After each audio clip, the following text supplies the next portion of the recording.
Good morning student, मैं दीक्षा मिश्रा आप सभी का अपने क्लास में स्वागत करती हूँ। जैसा कि आप लोगों को पता है कि अभी हम लोग ऑब्जेक्टिव क्वेश्चंस का डिस्कस कर रहे हैं। ये जो सारा क्वेश्चन है ये डीजीटी की तरफ से हमें भेजे गए हैं। ये सारे क्वेश्चन आपके एग्ज़ाम में आने के लिए इम्पॉर्टेंट हैं। तो हम लोग जो आज क्वेश्चन डिस्कस करेंगे उसको आप लोग अच्छे से समझिएगा और याद कर लीजिएगा। पहले जो क्वेश्चन है कुछ 20 क्वेश्चन आप लोग पिछले क्लास में भी समझ चुके हैं। चलिए आगे उसके आगे जो क्वेश्चन है वो हम लोग देखते हैं आज क्या क्वेश्चन है। तो क्वेश्चन है, क्यों एक डीसी जनरेटर के आर्मेचर कोर पटलित होते हैं? मतलब why the armature core of A DC generator is laminated. जो डीसी जनरेटर का आर्मेचर कोर है उसको हम लोग लैमिनेशन क्यों करते हैं?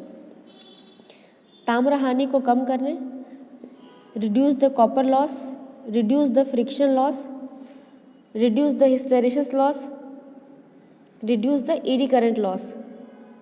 तो इसका आंसर होगा reduce the eddy current loss। क्या करते हैं हम लोग? eddy current loss को कम करने के लिए आर्मेचर कोर को लैमिनेट करते हैं। eddy current का फॉर्मूला क्या होता है? eddy current loss का formula K B max square F square T square भी स्क्वायर। तो टी जो है यहाँ पे क्या है? थिकनेस ऑफ लैमिनेशन है। तो फॉर्मूला में ही है कि थिकनेस ऑफ लैमिनेशन टी है। तो जितना लैमिनेशन का थिकनेस होगा वो एडी करंट लॉस को कम करेगा। तो लैमिनेशन किस पे डिपेंड करता है? किसको कम करने के लिए यूज करते हैं हम लोग? एडी करंट लॉस को। एडी करंट लॉस लैमिनेशन पर डिपेंड करता है। आर्मेचर कोर पता है आप लोग को कि जनरेटर का जो बाहरी भाग होता है वो आर्मेचर कोर होता है। लैमिनेशन हम लोग किस चीज़ का करते हैं? रहा क्वेश्चन ये बात। तो लैमिनेशन हम लोग करते हैं सिलिकॉन स्टील का। सिलिकॉन स्टील का हम लोग लैमिनेशन करते हैं तो एडी करंट लॉस तो कम होता ही होता है। जो कोर हीट होता है, हीट जो होता है उसमें जो पैदा हो जाता है वो भी कम होता है। और एडी करंट लॉस जो है वो आयरन लॉस का पार्ट है। लॉस बेसिकली दो तरह का, कॉपर लॉस और आयरन लॉस। तो कॉपर लॉस होता है जहाँ पे कि कॉपर का लॉस होगा। फ्रिक्शन लॉस मैकेनिकल लॉस के अंदर में आता है। और जो आयरन लॉस होता है, आयरन लॉस का दो पार्ट, हिस्टेरेसिस लॉस और eddy current loss. Eddy current loss को कम करने के लिए हम लोग सिलिकॉन स्टील का लैमिनेशन करते हैं। और हिस्टेरेसिस लॉस को कम करने के लिए हम लोग लो हिस्टेरेसिस कोफिशिएंट वाला मटेरियल यूज करेंगे। वैसा पदार्थ जिसका कि हिस्टेरेसिस कोफिशिएंट कम होगा उसको हम लोग यूज करते हैं। क्यों करते हैं? हिस्टेरेसिस लॉस को कम करने के लिए। नेक्स्ट क्वेश्चन है, डीसी जनरेटर का आर्मेचर प्रतिरोध बहुत कम क्यों है? जो आर्मेचर रेजिस्टेंस है उसको बहुत कम क्यों रखते हैं? आर्मेचर धारा कम करने के लिए, आर्मेचर वोल्टेज ड्रॉप को कम करने के लिए, कम वजन के साथ आर्मेचर चलाने के लिए, आर्मेचर का तापमान कम करने के लिए। तो हम लोग रेजिस्टेंस को कम क्यों रखते हैं? पता है हम लोगों को कि रेजिस्टेंस ज़्यादा होगा। स्टार्टिंग क्लास में भी आप लोग पढ़े होंगे फर्स्ट ईयर में कि रेजिस्टेंस ज़्यादा होगा तो वोल्टेज कम होगा। रेजिस्टेंस का काम क्या है? वो करंट को बहने में बाधा डालता है। तो जब करंट को वो बहने में बाधा डालेगा तो करंट हो सकता है कि कम हो। करंट कम हो जाएगा तो वोल्टेज कम हो जाएगा। रेजिस्टेंस का काम ही है करंट के फ्लो करने में, बहने में उसको बाधा डालना। तो रेजिस्टेंस ज़्यादा हो जाता है तो करंट कम हो जाता है, और करंट कम हो जाएगा तो वोल्टेज कम हो जाता है। इसीलिए हम लोग आर्मेचर रेजिस्टेंस को हम लोग कम रखते हैं कि जो आर्मेचर वोल्टेज ड्रॉप है वो कम हो। वोल्टेज ड्रॉप मतलब वोल्टेज का कम होना। अगर वोल्टेज 220 है फिर वोल्टेज 200 हो गया तो यहाँ पे क्या होगा? वोल्टेज ड्रॉप होगा। वोल्टेज ड्रॉप होना मतलब वोल्टेज का कम होना।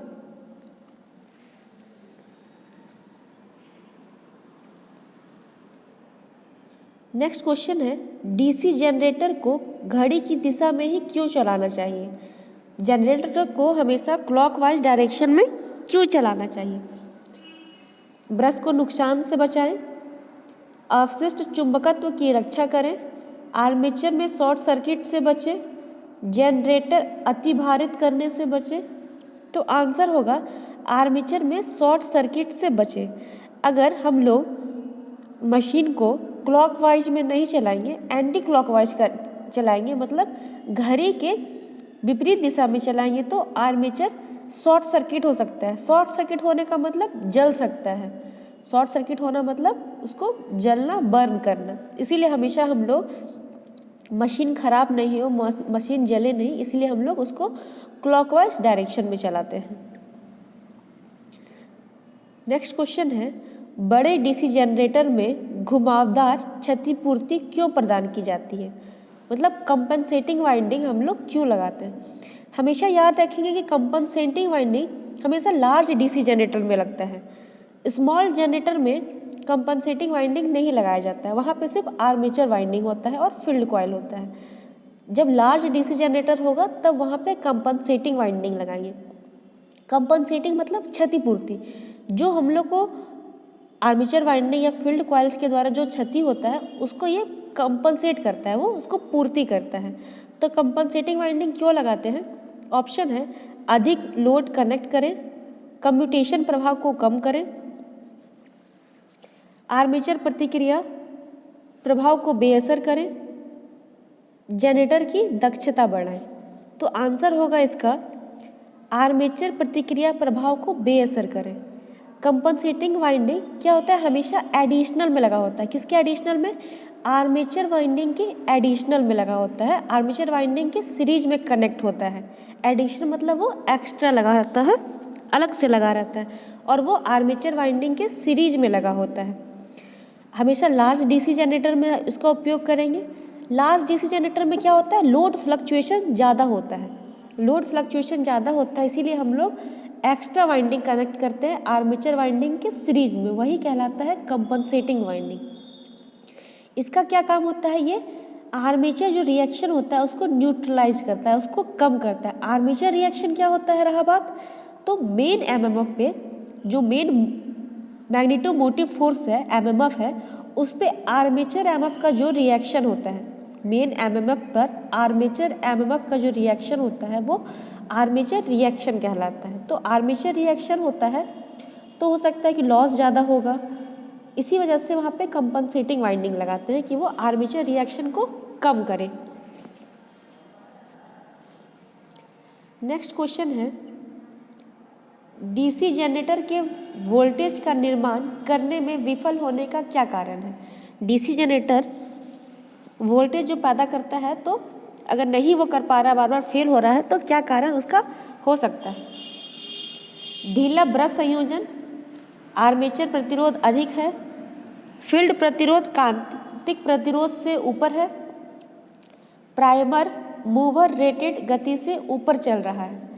तो इसका आंसर क्या होगा? फील्ड रेजिस्टेंस इज एवं क्रिटिकल रेजिस्टेंस।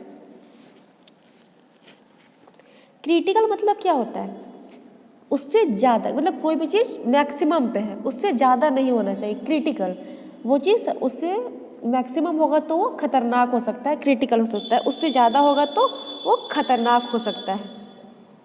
तो फील्ड रेजिस्टेंस अगर क्रिटिकल रेजिस्टेंस से ज़्यादा हो जाता है, जो हमारा रेजिस्टेंस है, हर कंडक्टर में अपना कुछ ना कुछ रेजिस्टेंस होता है। तो आर्मेचर कंडक्टर होता है, उसमें भी अपना रेजिस्टेंस होता है, फील्ड कंडक्टर है उसमें भी अपना रेजिस्टेंस होता है। फील्ड रेजिस्टेंस अगर क्रिटिकल रेजिस्टेंस से ज़्यादा हो जाता है तो जनरेटर वोल्टेज नहीं बना पाता है। यही कारण है कि हम लोग रेजिस्टेंस को कम रखते हैं।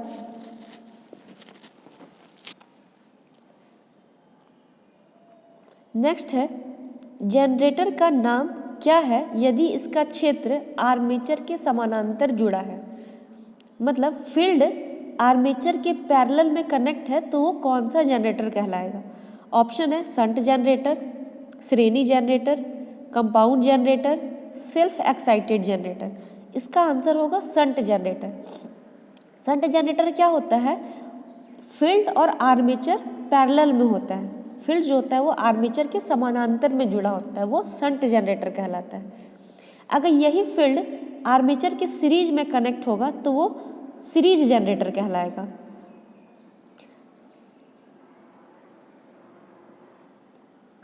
नेक्स्ट क्वेश्चन है, डीसी जनरेटर में पोल शू का उद्देश्य क्या है? पोल शू क्या होता है? मैग्नेटिक पोल्स होता है, आर्मेचर कोर में मैग्नेटिक पोल्स होता है। मैग्नेटिक पोल्स के ऊपर पोल शू लगा होता है। पोल शू का काम क्या है? वो फील्ड कॉइल को सपोर्ट करता है। फील्ड कॉइल गिरे ना, डैमेज ना हो जाए, उसको सपोर्ट करता है। फील्ड पर जो वाइंडिंग किया रहता है वही फील्ड कॉइल कहलाता है। वाइंडिंग को ही हम लोग कॉइल कहते हैं।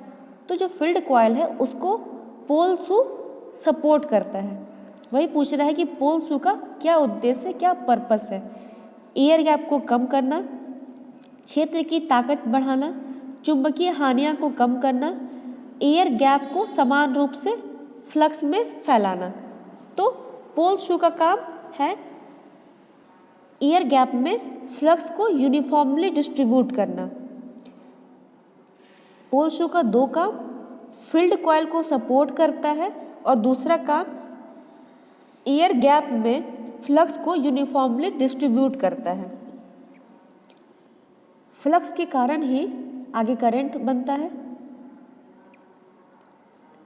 नेक्स्ट है, डीसी जनरेटर में स्प्लिट रिंग का क्या कार्य है? निरंतर वोल्टेज बनाए रखना, धारा को एक दिशा में एकत्र करना, ब्रश पर वोल्टेज ड्रॉप को कम करना। इसका आंसर होगा धारा को एक दिशा में एकत्र करना। स्प्लिट रिंग क्या है ना, एक प्रकार का कम्यूटेटर है। कम्यूटेटर क्या काम करता है? एसी को डीसी में कन्वर्ट करता है। हमारा जो जनरेटर होता है वो अल्टरनेटिंग करंट ही बनाता है, लेकिन कम्यूटेटर उस अल्टरनेटिंग करंट को यूनिडायरेक्शनल करंट में कन्वर्ट कर देता है, डीसी में कन्वर्ट कर देता है। एसी को जो डीसी में कन्वर्ट करता है वो कम्यूटेटर कहलाता है। और ये स्प्लिट रिंग एक प्रकार का कम्यूटेटर है। इसका भी काम क्या है? यूनिडायरेक्शनल करंट को कलेक्ट करना, एकत्र करना। नेक्स्ट क्वेश्चन है, जनरेटर में ब्रश बनाने के लिए किस सामग्री का उपयोग किया जाता है?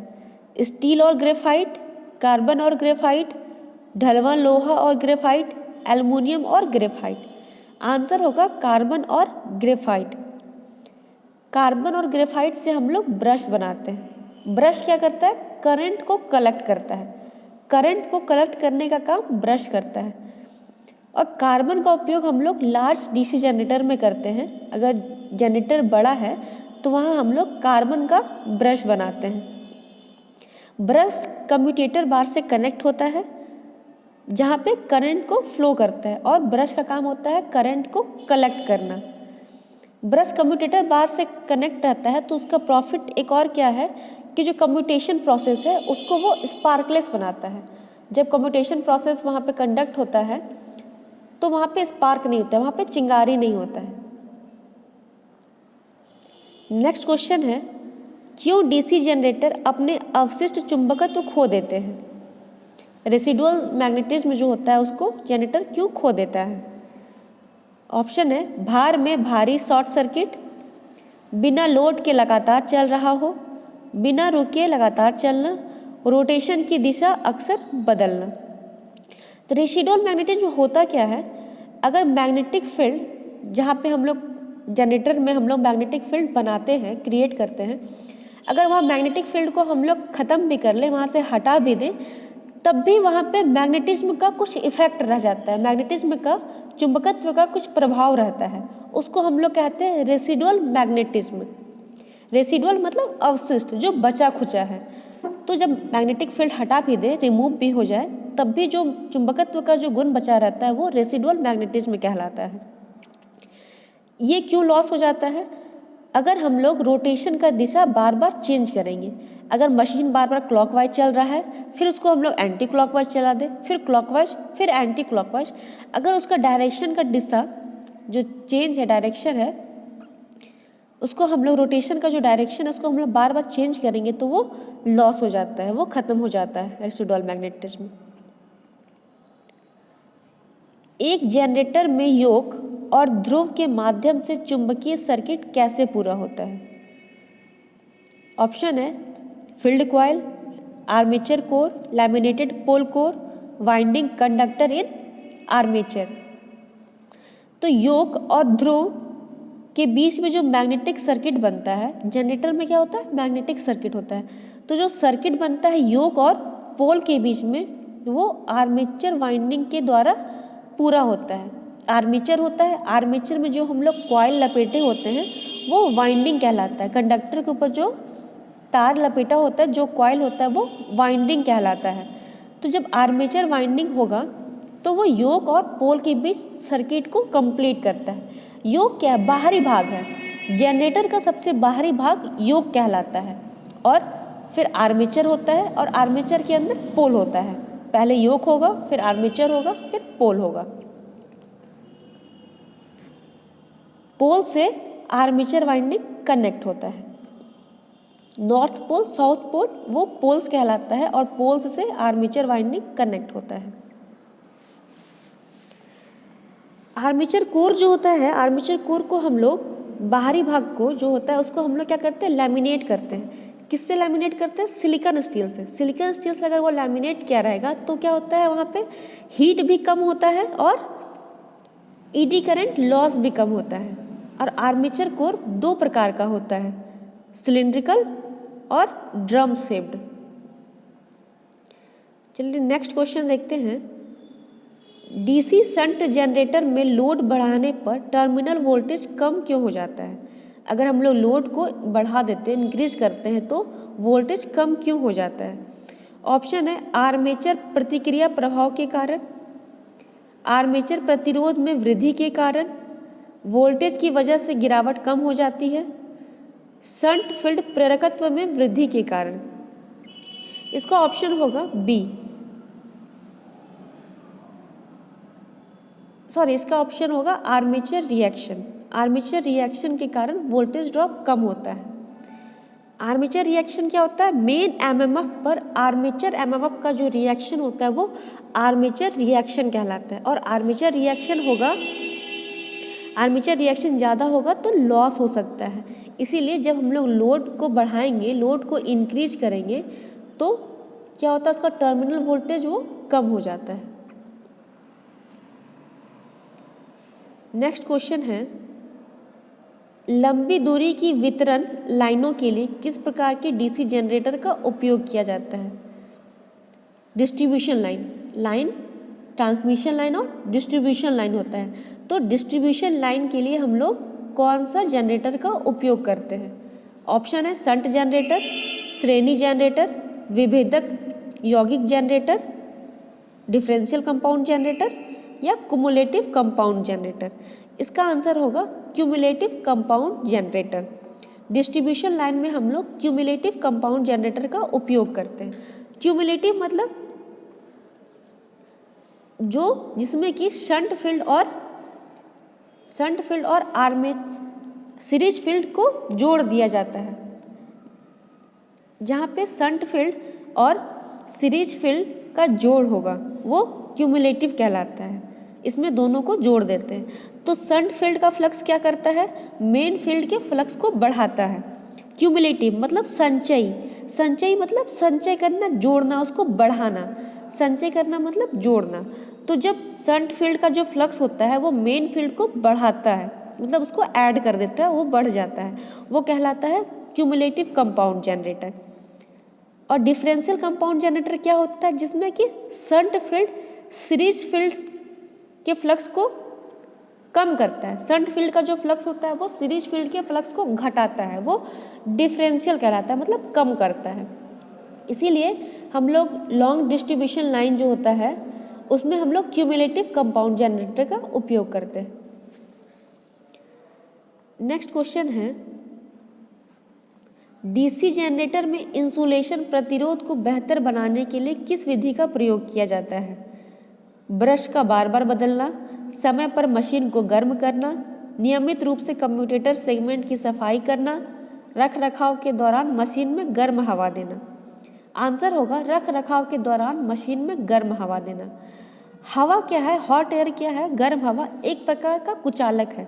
कुचालक मतलब इंसुलेटर है, और इंसुलेटर का काम क्या होता है, करंट को अपने आप में से पास नहीं होने देता है। तो जब हम लोग को इंसुलेशन रेजिस्टेंस को बढ़ाना होता है, बेहतर करना होता है, इंसुलेशन रेजिस्टेंस को बेहतर करना होता है, तो हम लोग गर्म हवा का उपयोग करते हैं। गर्म हवा को जब हम लोग ब्लो करते हैं तो उसका रेजिस्टेंस अच्छा हो जाता है, क्योंकि ब्लो जो हॉट एयर है वो एक प्रकार का कुचालक है।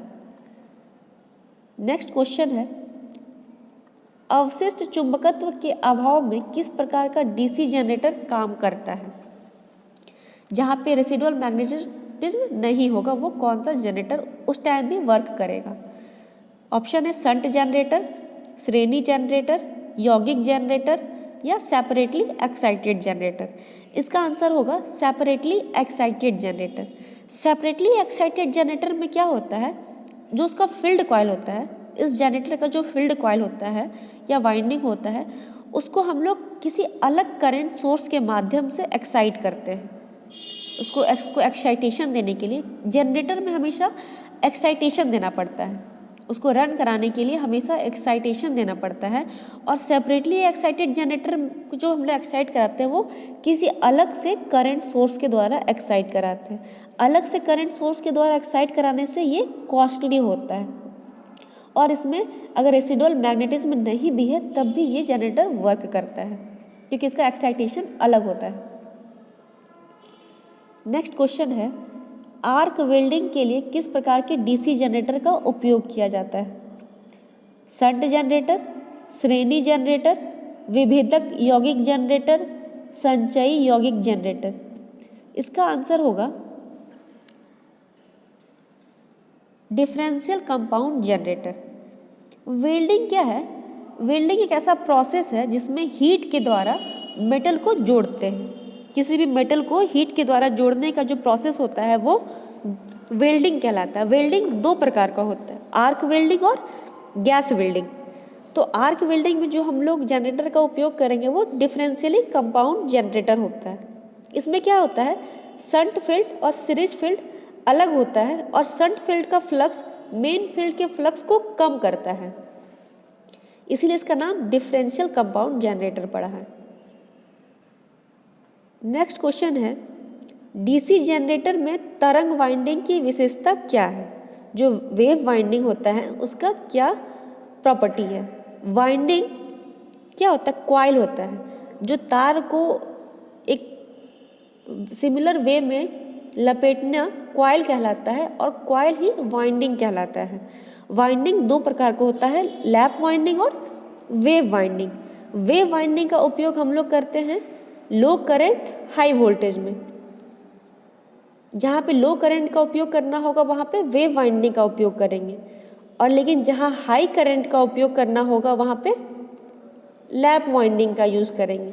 इसका आंसर होगा सी नंबर, लो करंट हाई वोल्टेज, और इसी के अपोजिट में लैप वाइंडिंग होगा। नेक्स्ट क्वेश्चन है,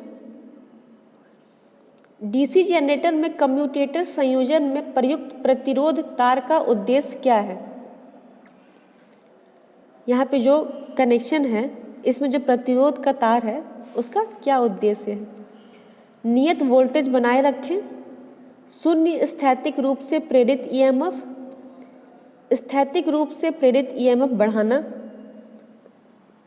धारा का दिशा का आसानी से पलटना। कम्यूटेटर क्या होता है, करंट को कलेक्ट करता है। कम्यूटेटर आर्मेचर का एक पार्ट है, जनरेटर का एक पार्ट है जो कि करंट को कलेक्ट करता है, और कम्यूटेटर का ही काम है रिवर्सल ऑफ करंट डायरेक्शन। जो करंट का डायरेक्शन है, जो दिशा है, उसको चेंज करता है। जनरेटर हमेशा एसी करंट ही बनाता है, लेकिन एसी करंट को डीसी करंट में जो कन्वर्ट करता है वो कम्यूटेटर होता है। कम्यूटेटर ही जनरेटर का पार्ट है जो एसी को डीसी में कन्वर्ट करता है। नेक्स्ट क्वेश्चन है, डीसी जनरेटर में ठोस पोल शू का उपयोग क्यों किया जाता है। सॉलिड पोल शू का उपयोग क्यों करते हैं हम लोग। तांबे के नुकसान को कम करने के लिए, अवशिष्ट चुंबकत्व को बढ़ाने के लिए, अवशिष्ट चुंबकत्व को कम करने के लिए, चुंबकीय पथ के रिलक्टेंस को कम करने के लिए। इसका आंसर होगा चुंबकीय